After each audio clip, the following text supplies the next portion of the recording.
हमारे साथ बात करने के लिए AIMIM के नेता शादाब चौहान साहब हैं। 48 वर्षों की शैक्षणिक उत्कृष्टता के साथ 23 से भी ज्यादा प्रमुख बीटेक प्रोग्राम्स और 600 से अधिक अंतर्राष्ट्रीय छात्रों के साथ विज्ञान डीम्ड टू बी यूनिवर्सिटी देश की बेहतरीन यूनिवर्सिटी में से ये एक है। शादाब साहब, ये बताइए, जो समाजवादी पार्टी के नेता हैं, पूर्व सांसद डॉक्टर एस टी हसन साहब, उन्होंने उत्तराखंड में जो बादल फटा उसको लेकर के एक विवादित बयान दिया।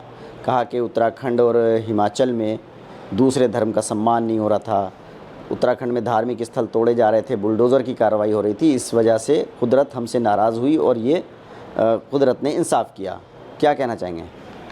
देखिए, जो प्राकृतिक आपदा आई है, सबसे पहले हम पीड़ितों के प्रति संवेदना प्रकट करते हैं और इस दुख की घड़ी में पूरा देश एकजुट है और हम सरकार से मांग करते हैं कि वहाँ जो भी संभव मदद हो वो पहुँचाई जा सके।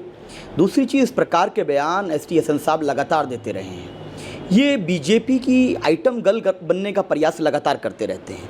ये मुख्य मुद्दों, शिक्षा, स्वास्थ्य, कानून व्यवस्था जैसे मुद्दों पे जब सरकार घिरती है तो बीजेपी के इशारे पर अखिलेश जी इनको आगे कर देते हैं, जिससे कि मुख्य मुद्दे पे बाजित हो जाते हैं और ये लगातार उसके बाद फिर माफ़ी मांग लेते हैं। तो मॉडर्न सावरकर बन चुके हैं एस टी हसन साहब, लगातार इस प्रकार की बात करते हैं। इनकी पार्टी PDA की बात करती है, लेकिन उसमें मुसलमानों के लिए कोई जगह नहीं है।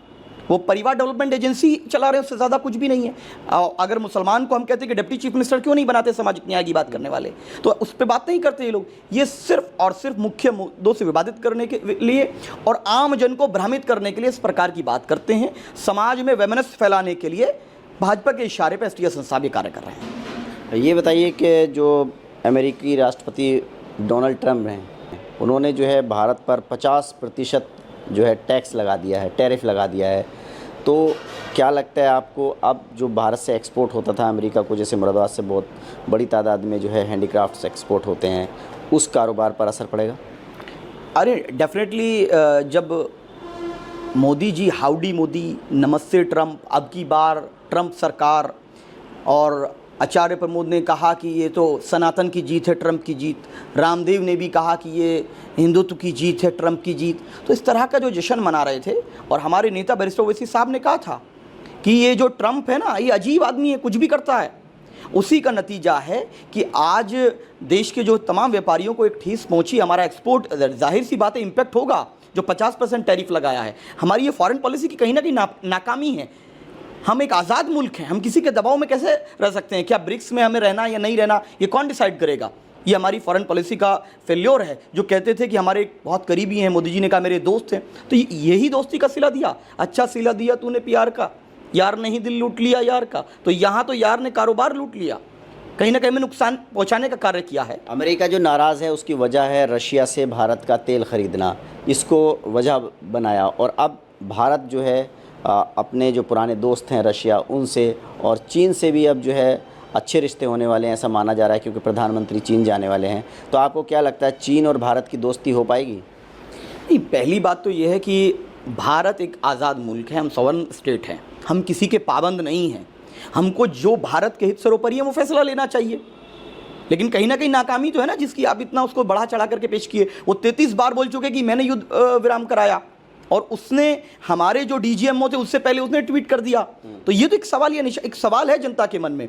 दूसरी बात, चाइना को लेकर के हमारी देश की सेना ने क्या कहा कि हम दोनों एंड पर वार लड़ रहे थे। कौन प्रोवाइड करा रहा था उनको सारी चीज़ें? टेक्निकल सपोर्ट कौन दे रहा था? लॉजिस्टिक सपोर्ट कौन दे रहा था? आज हम वहाँ जा रहे हैं। क्या चाइना हमारी ज़मीन के किसी भी हिस्से पर कब्जा करके नहीं बैठा है? क्या सरकार इस स्थिति में है? ये बात बैरिस्टर ओवैसी साहब ने कई बार संसद में भी उठाई है और जनता के बीच में भी ये बात कही है। ओवैसी साहब जो है, पाकिस्तान से जब युद्ध हुआ, और जैसा कि आप भी कह रहे हैं कि पाकिस्तान को जो सपोर्ट कर रहा था भारत के ख़िलाफ़, वो चाइना कर रहा था, उसकी सेना की मदद कर रहा था भारत के ख़िलाफ़। ओवैसी साहब देश से बाहर गए, सरकार का पक्ष रखा।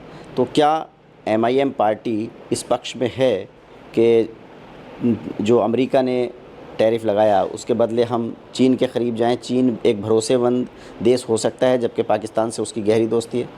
देखिए, बैरिस्टर ओवैसी साहब विदेश गए और देश का पक्ष रखा कि हमारी सेना ने कैसे पाकिस्तान के आतंक के विरुद्ध, उनके आतंक के अड्डों को उजाड़ने का काम किया। पाकिस्तान ने हमारे 26 लोगों को की हत्या कराने का दुस्साहस किया, जिसके बदले में हम लोगों ने वो कार्रवाई की। इस चीज़ को बताने के लिए बैरिस्टर ओवैसी साहब गए थे और हमारी पार्टी का स्टैंड ये है कि देश के हित सर्वोपरि होने चाहिए, निजी हितों के लिए देश की सम्मान का सौदा नहीं होना चाहिए। एफडीआई का 2014 से पहले विरोध करते थे, अब एफडीआई 50% क्रॉस कर गया और आप कह रहे हैं कि आप स्वदेशी लाइए। एक तरफ स्वदेशी, एक तरफ एफडीआई को आप बढ़ा रहे हैं, एक तरफ सब चीज़ का प्राइवेटाइजेशन का आप करते जा रहे हैं। तो सरकार की पॉलिसी क्लियर नहीं है, सरकार की फॉरेन पॉलिसी नाकाम प्रतीत होती है और हमारा ये मानना है कि देश हित में जो सर्वोपरि हो, निजी हितों को त्यागना होगा और सरकार को ये तय करना पड़ेगा कि जो हमारे हितों की रक्षा करेगा, जो हमारे साथ रहेगा, समन्वय बनाकर कार्य करेगा, जो हमारी ज़मीन पर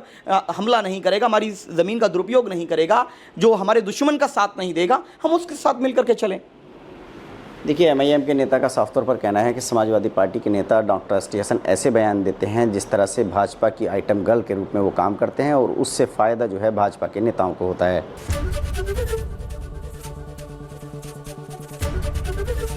एबीपी गंगा, खबर आपकी, जुबान आपकी।